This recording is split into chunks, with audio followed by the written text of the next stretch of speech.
Et de retour, c'est avec grand plaisir qu'on reçoit Monsieur Soro. Bonjour à vous. Bonjour. Bienvenue. Bonjour. Merci. Alors, Marco a énoncé le thème d'aujourd'hui. On peut le répéter, la démission d'un employé. On va commencer par la définition. Ok, je vous remercie. Alors, la démission d'un salarié, c'est l'acte par lequel ce salarié-là met un terme à son contrat de travail. À son contrat de travail à durée déterminée. Alors, donc, la démission est valable pour les contrats à durée déterminée. Ah bon? Indéterminée, pardon. Indéterminée. Wow. Contrat à durée indéterminée. Dans le cas d'un CDD, on ne parle pas de démission, on parle de rupture d'une autre nature. Mais en tout cas, pour la démission, c'est l'acte par lequel le salarié décide de mettre un terme à son contrat de travail. De façon volontaire ou pas? Alors, la démission doit être volontaire pour être valable. Parce qu'on peut être poussé à la sortie, à la démission aussi. Ça oui. aussi, ça peut arriver. Tout à fait. On peut être poussé à la démission, mais l'employeur qui se permet de pousser un salarié à la démission s'expose à des dommages au cas où ce salarié... Comment on va savoir? Ça peut se faire de façon souterraine. Oui, souterraine, mais la loi est là pour justement faire ressortir tout ce qui est souterrain. La loi ne peut pas voir toutes les pressions. Ben, c'est aussi ça la loi. Tout dépend de l'efficacité de la loi dans ce genre de situation. Vous touchez là du doigt un élément important. C'est le but. Oui, parce que quand on prend par exemple des cas d'harcèlement, où des gens ne veulent pas dire clairement ce qui les a poussés à démissionner, parce que ça aussi, ça peut arriver. Donc, dans ce cas, on ne peut pas, la loi ne peut pas poursuivre un employeur si tant est que l'employé lui-même ne peut pas, ne souhaite pas faire part des pressions qu'il a pu avoir avant de démissionner. Mais un employeur qui s'hasarde donc à mettre des pressions, à créer les conditions d'une démission, en ce moment-là, le salarié qui est victime, dans ce cas-là, s'il porte plainte, il peut obtenir des réparations, notamment en dommages pour, donc, pour son compte auprès des tribunaux. Et il y a plusieurs figures ou bien plusieurs cas qui emmènent des fois des salariés à partir. Par exemple, des personnes qui sont dans une entreprise mais qui n'ont pas eu des tâches précises à faire. Donc, il y a un flottement.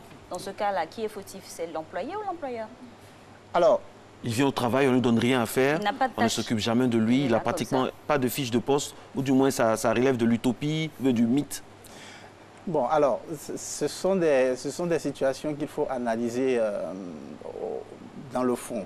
Parce qu'une démission, vous ne pouvez pas prétendre que votre employeur ne vous donne pas du travail. Bon, en ce moment-là, qu'est-ce que vous faites pour obtenir ce travail, pour comprendre pourquoi il ne vous donne pas du travail? Parce que vous envoyez des mails, il ne répond pas. Vous demandez, vous attendez des ordres qui ne viennent pas. Vous venez, on ne vous donne jamais de tâches concrètes. Vous êtes là du matin au soir. Vous êtes dans un isolement. Oui, ça peut être objet d'un harcèlement.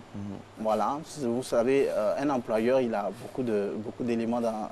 Quand il veut si tant est qu'il veut faire partir quelqu'un, ça peut être, je vais dire, une méthode. Donc il y a une loi non écrite de choses pour faire partir quelqu'un? Ce sont des pratiques, pas des lois. Vous pouvez nous en citer quelques-unes, puisque vous êtes habitué au monde de l'entreprise, au monde de l'entreprise, je suis DRH, je n'ai jamais eu recours à ce genre de pratiques, pour vous rassurer. Mais ça fait 20 ans que je gère les ressources humaines, donc j'en ai vu. Des vertes et des vertes, des moins vertes. des moins vertes, comme vous le dites. Alors, donc, oui, si vous arrivez à prouver, en fait, dans ce genre de situation, la difficulté, c'est de pouvoir démontrer que vous faites l'objet d'un harcèlement ou d'un isolement. Là est toute la difficulté, parce que c'est votre parole contre la parole de votre supérieur. Vous n'aurez jamais raison, là, à moins qu'on soit dans un pays où vraiment la justice est majuscule. C'est pour cela que nous devons travailler pour avoir un état de droit, tout simplement. Tout simplement.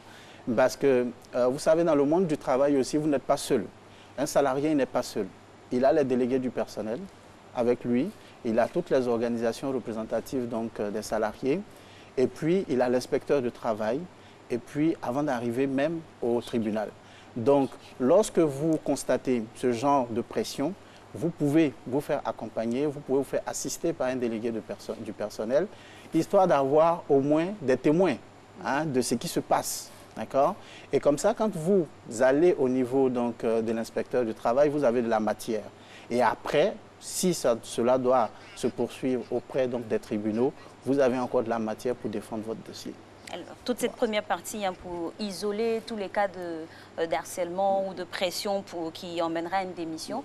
Mais dans le cas d'une démission volontaire, comme son nom l'indique, la définition, quelle est la procédure? Pour revenir au cas, après, si on va au tribunal, qu'on vous donne raison et qu'on a démontré que vous avez été harcelé, la démission est simplement requalifiée. Ce n'est pas une démission. D'accord. D'accord? C'est un licenciement abusif, peut-être. C'est-à-dire que dans ce cas-là, on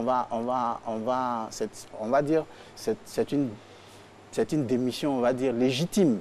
C'est-à-dire que vous avez posé l'acte, donc vous avez fait une démission, mais vous avez droit, dans ce cas, à des réparations. Donc on va estimer que c'est légitime. Vous n'aviez pas le choix. Vous ne pouviez pas faire autrement que de démissionner. En ce moment-là, on va vous faire droit pour les dommages moraux, etc. etc. Maintenant, pour revenir à votre question, pour les cas où la démission elle est volontaire, donc la démission, pour qu'elle soit valable, on n'oblige pas donc quelqu'un à démissionner. Normalement. Normalement, il n'est pas pour la démission, dans la définition de la démission, on ne peut pas obliger quelqu'un à démissionner. Ça, c'est vraiment fondamental. Une situation peut obliger quelqu'un à démissionner. Exactement. C'est là qu'on parle de la fameuse clause de conscience chez les journalistes. Dans les entreprises. Dans des entreprises. Je peux avoir un autre emploi, c'est tout à fait normal, c'est tout à fait légitime que de vouloir partir pour un autre emploi. Donc il y a des tas comme ça de motifs qui peuvent amener un salarié à rendre sa démission.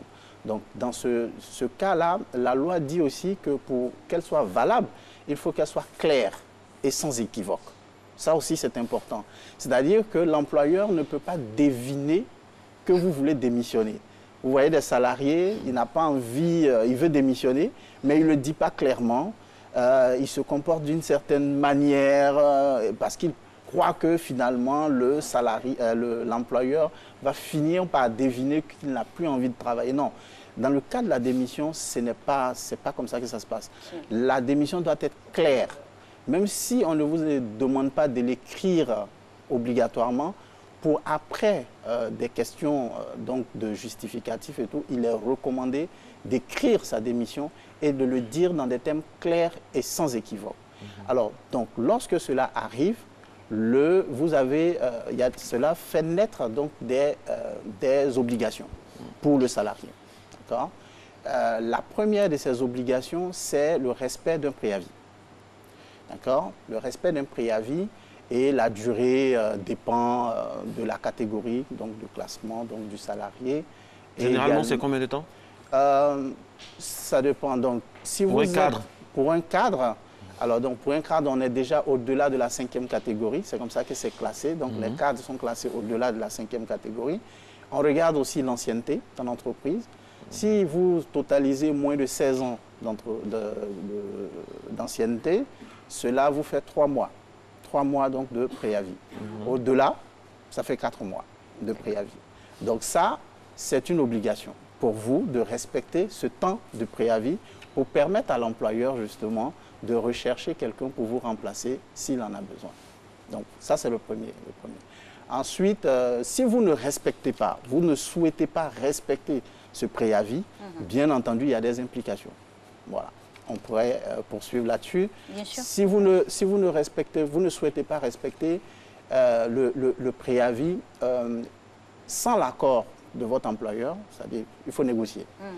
Si l'employeur ne veut pas vous céder ce préavis, cela va entraîner, il a le droit de vous réclamer une indemnité compensatrice de préavis. C'est-à-dire que le salaire que vous auriez perçu pendant la période de préavis, vous devez ce salaire-là désormais à votre employeur. Voilà. Très bien. Les précisions sont très importantes. Alors, on poursuit toujours dans la procédure. Après la notification écrite à l'employé, après le préavis, on part et c'est tout? Ou il y a une suite? Non, logiquement, il n'y a pas de suite. Okay. Il n'y a pas de suite. Vous êtes parti, le contrat qui vous liait a pris fin. Et donc, normalement, vous n'avez plus d'obligations les uns envers les autres. Sauf pour les cas où le contrat de travail contient certaines clauses. Par exemple, les clauses de non-concurrence. Vous avez un salarié qui était dans une entreprise et quand il a signé son contrat, il était soumis à une clause de non-concurrence sur une certaine période. En ce moment-là, même s'il part, il est obligé d'observer cette clause, sinon l'employeur pourrait éventuellement le poursuivre. Donc il n'y a pas que la non-concurrence, il y a les dédits de formation. Par exemple, c'est-à-dire que j'ai mis 3 ans et beaucoup d'argent pour vous former, pour espérer tirer quelque chose de vous. On a signé un contrat pour dire, ben, écoutez, j'ai investi 30 millions pour la formation. Et donc, si vous devez partir avant peut-être 5 ans, avant 3 ans, avant un certain nombre d'années en tout cas, vous me devez une partie de cette... vous devez me rembourser une partie de tous les investissements que j'ai faits. Donc, il y a des clauses comme ça. Même lorsque le contrat est rompu, si vous êtes soumis à ces clauses-là, vous êtes obligé de les observer sur la durée qui est prescrite. Monsieur Soro, est-ce que pendant le préavis, qu'il se fasse 2, 3 ou 4 mois, est-ce que de façon légale, l'employeur peut intervenir afin de faire infléchir l'agent qui veut démissionner? Infléchir, c'est-à-dire réduire? Non, il veut négocier, le convaincre de rester. Oui, voilà, on augmente votre salaire si c'est ça qui pose problème. On vous met dans des conditions plus optimales, tout ça. Oui, est-ce que la loi autorise ou encadre cela? Oui, bien sûr, non. La loi n'encadre pas. Vous savez, le contrat de travail, c'est un contrat librement consenti. Institut personnel. Voilà, c'est librement consenti.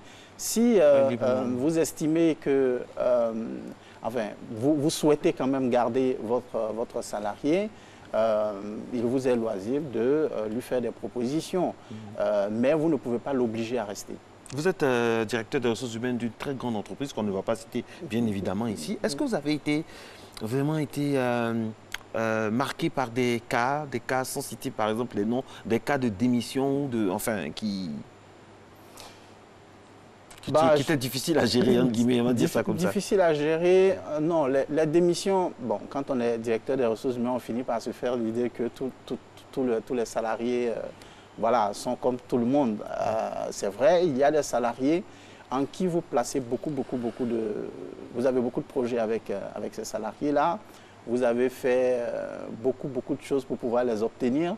Et quand ces salariés doivent partir, cela peut perturber un peu votre plan de succession, vos plans, en tout cas de renouvellement normalement, diriger, c'est prévoir. En tant que gestionnaire des ressources humaines, normalement, on doit prévoir tout ça. Ça fait partie, hélas, des contingences du monde de l'emploi. Je suis d'accord avec vous, mais en même temps, on dit aussi que l'homme est est la matière la plus imprévisible. Voilà. Avec les hommes, on ne peut pas tout prévoir. Donc, c'est vrai, on travaille à prévoir un certain nombre de choses, mais force est de constater qu'on ne peut pas tout prévoir. Donc, des cas de démission de salariés qui peuvent vous embêter en tant que DRH lorsque justement c'est un profil qui est rare, c'est un profil que vous avez mis du temps à trouver, c'est un agent polyvalent. Voilà, il y a des profils comme ça assez atypiques, un agent clé, ouais. assez particuliers, assez spécifiques qui font que lorsque vous devez les perdre, effectivement, vous êtes tenté de négocier pour les maintenir. Bon, il y a aussi des salariés qui, par leur travail, c'est-à-dire que ce n'est pas le profil qui est rare, mais c'est vraiment des salariés qui ont du fort potentiel, avec qui vous voyez beaucoup de choses, vous prévoyez beaucoup de choses pour eux. Vous savez, on finit en tant que DRH par se faire des relations, on finit par faire corps avec certains salariés. Est-ce que c'est normal ça ? Le DRH ne doit pas toujours être objectif à équidistance de tout ce qui est sentiment, tout ça? Ah non, justement, nous, on fait la promotion donc, du management humain. Hein, donc il faut connaître la matière, ce n'est pas des objets que nous gérons. Oui. Voilà, donc ce sont des hommes avec leurs sentiments, avec leurs ambitions, donc il faut en tenir compte. Voilà. Et dans ces cas de figure-là, la gestion de l'après-démission, oui. elle se fait comment? Dans ce cas de figure, alors donc ça c'est un conseil aussi peut-être pour ceux qui veulent démissionner. Il faut en général faire en sorte de garder de très bons rapports avec son employeur. C'est important parce que vous ne savez pas où vous allez vous retrouver. Contingence à venir, voilà. Oui. Et puis les recruteurs que nous sommes, nous nous parlons. Oui. Nous nous parlons. On peut noircir le dossier. Donc, voilà, donc c'est vrai que bon, les gens ne sont pas toujours de mauvaise foi, mais il est toujours bon pour votre avenir, pour votre carrière, de faire en sorte en tout cas que vous quittiez votre employeur en de très bons termes. Parce que vous pouvez partir, mais vous pouvez revenir un jour. Moi, j'ai vu des salariés qui partent 5 ans, 10 ans après, ils reviennent. Et même souvent à des postes. Là, je suis en train de recruter quelqu'un qui est parti il y a quelques années, mais qui revient à un poste de management maintenant. Donc, vous voyez, s'il était parti, je vais dire, en de très mauvais termes, ça aurait été difficile. On n'aurait pas opéré le choix de le ramener. Alors, on parle de cette procédure. À la fin, il y a bien sûr des droits, des indemnités notamment à percevoir. Oui. Alors, dans le cas d'une démission, puisque la démission est à l'initiative du salarié, vous n'avez pas de droit. Ah, ok. Voilà. Vous n'avez aucun droit. Tout ce qu'on vous paiera dans le cas d'une démission, c'est ce que vous avez acquis. C'est-à-dire, par exemple, si vous avez du salaire non payé, on va vous verser votre salaire non payé. Si vous avez des congés non exécutés que vous avez acquis, d'accord, au moment du départ, on va vous verser une indemnité compensatrice de congé. C'est comme ça qu'on appelle ça, c'est le terme technique.